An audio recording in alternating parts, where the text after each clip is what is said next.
What's up, a Cinema Shogun here, and the clock continues to tick. I'm not sure when you will be watching this video, but at the time of this recording, there is about 10 hours left of oxygen within the missing Titanic tourist sub. But throughout my coverage of this story, I've uncovered a few weird things. One of the things I uncovered, we talked about in a video last night. One of the people on board this sub is one of the richest people in Pakistan. He has connections to the royal family, connections to big pharma companies, and he sits on a board on a company that investigates alien life, that looks for extraterrestrials and studies UFOs. So I found that to be really weird, considering the fact that there's just been a lot of UFO news out there lately. And recently a whistleblower came forward stating that the US government has a special operation that looks for alien life and UFOs, much like this guy does. And there's been a lot of information supposedly leaking that supposedly the government doesn't want to get out there. So I just felt like that was a really weird connection, but probably nothing to it. Another thing that I've been monitoring, and I can't necessarily 100% confirm it, therefore I haven't really talked about it, but there are reports floating around that there has been equipment that has been offered to aid in this search, and people are not getting replies or they've been turned down. You know how these reports start, it's always unclear what's real, what's fake. Sometimes the waters get muddied, if you will. So I haven't really reported on it, but there are some reports out there floating around that there was equipment from the UK, some private companies as well, that could have been instrumental in helping to find these people.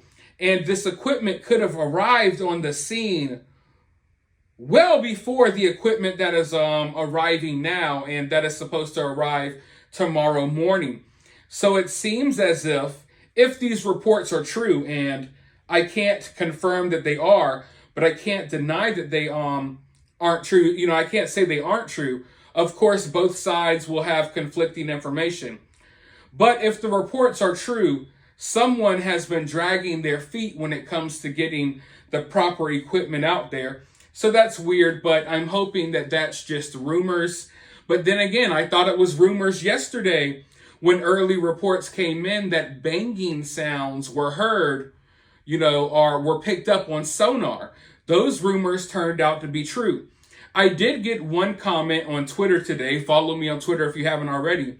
Someone asked me if I thought that the banging sound may just be the sub actually banging against the wreckage of the Titanic.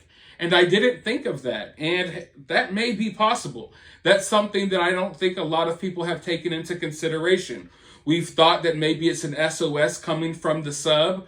We've thought that maybe it's just sounds coming from other boats or from other things. But yeah, maybe it's the sub banging up against the wreckage.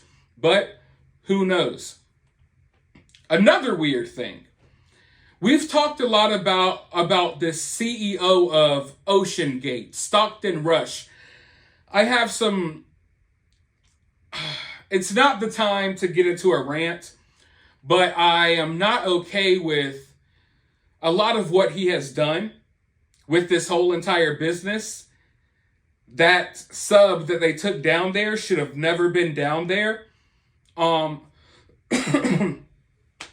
Don't get me wrong, I'm still hoping for the best, but at the end of the day, I feel like he's largely responsible for what has happened here.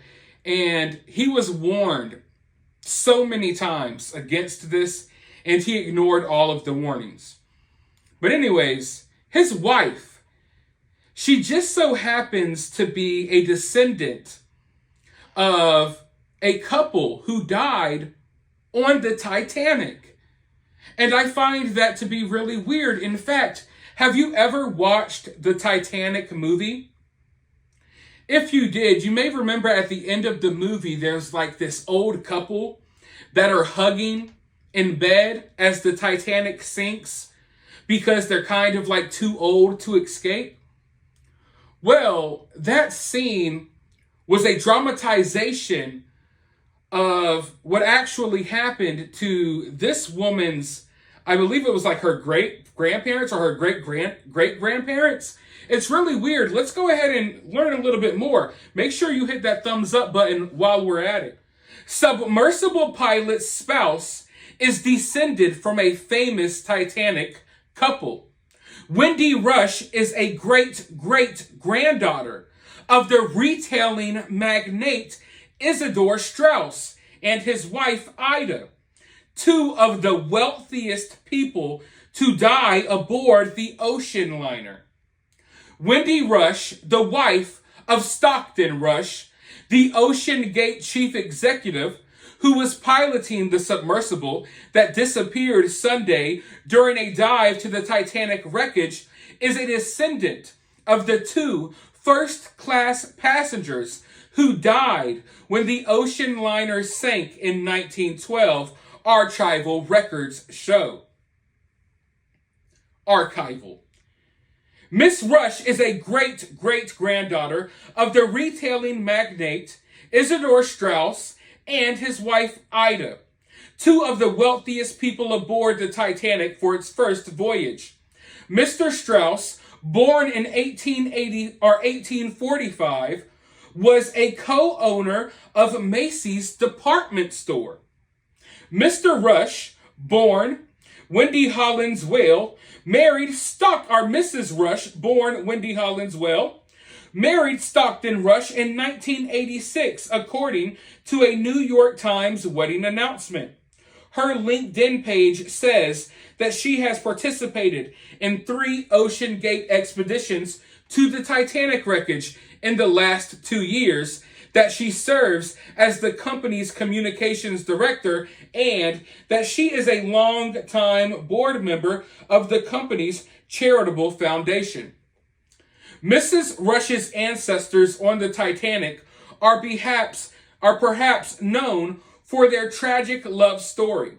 Survivors of the disaster recalled seeing Isidor Strauss refuse a seat on a lifeboat when women and children were still waiting to flee the sinking liner.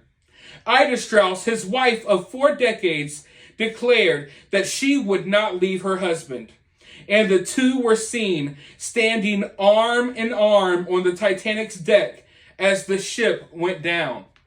A fictionalized version of the Strauss' story was immortalized in pop culture by the director James Cameron, whose 1997 film about the disaster features a shot of an older couple embracing in bed as the waters rise around their cabin.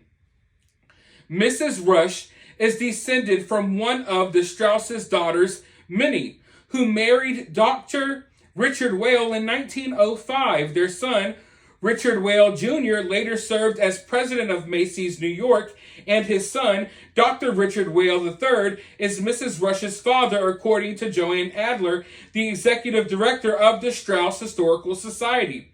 Isidor Strauss's body was found at sea roughly 2 weeks after the Titanic sank, but Ida Strauss's remains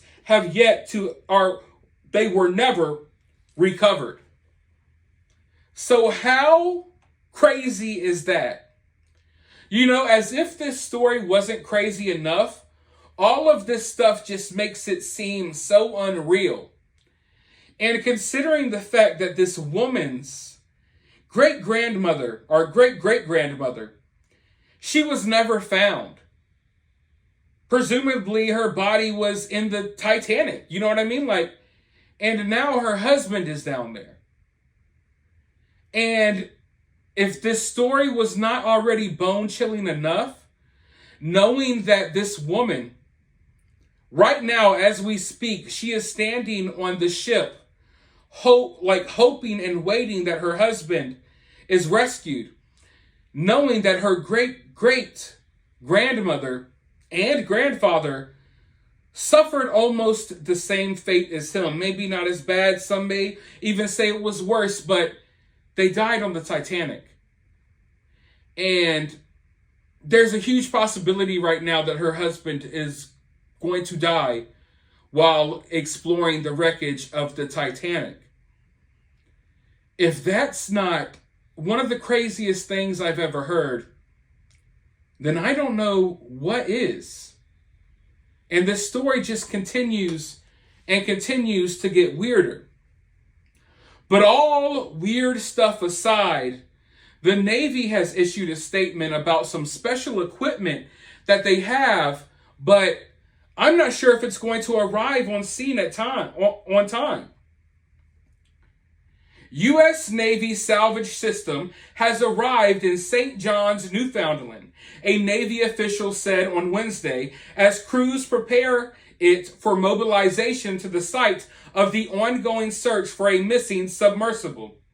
The flyaway deep ocean salvage system is capable of retrieving objects or vessels at the bottom of the ocean floor up to a depth of 20,000 feet, more than enough to reach the wreckage of the Titanic. But before the system can be used, it must be welded to the deck of a ship, a process which can take a full day. Our estimate is approximately 24 hours of around-the-clock operation to weld it and secure it to the deck of the vessel prior to getting underway, the official said. The Navy does not currently have a vessel lined up to carry the system to the site, but the official said they are trying to contract a vessel soon. So in other words, all of the information that is pouring out, it seems completely pointless. It's, okay, guys, we got the right equipment to save these people, but it's going to take 24 hours to weld this equipment onto a ship, knowing that we don't have 24 hours of oxygen left in this sub. Why couldn't this have been done, I don't know, 2 days ago? There was 96 hours worth of oxygen. Why are y'all just now getting equipment ready now that the oxygen has run out? You know it takes 24 hours. This should have happened like that. But no, you've literally waited until oxygen ran out, and now you're like, we can weld this onto a ship. But, also, we don't have a ship. So the Navy comes out with this statement acting as if, we're going to save the day. We got this equipment that's capable of saving them, but we don't have a ship to put it on. So we got to find a ship.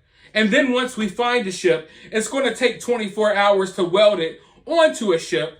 And I'm sitting here thinking, like, you are the fucking U.S. Navy. How do you not have a ship? Think about it. The U.S. Navy is like, we got to find a shrimp boat or something out here. We don't got enough boats. What the hell is going on? It's so stupid. And it goes hand in hand with what I talked about earlier about these rumors of equipment being offered, but it was being turned down, or they weren't getting back to the people in time, and it just all feels weird. It all feels weird. But at the end of the day, still hoping for the best. As of right now, when I'm recording this video, there's still time left, but most of the major equipment they would need to save these people, it's not going to arrive in time. And even if they were to find them, like right now, you can't just yank them from the bottom or they'll probably die. It's a slow process having to get this back up to the surface. You can't just yank something from the bottom and just fly to the top, because that's going to be devastating as well. And I doubt they'll even survive that. So it would take a couple of hours for them to slowly pull this from wherever it was. So I don't know what to think at this moment. Hope is running out. But like I said, while looking into this story, there's just so many weird things surrounding it. Let me know your thoughts about all of this, though, down in the comments below. While you're down there, hit the thumbs up, hit that subscribe, and I'll update you all with more in the near future.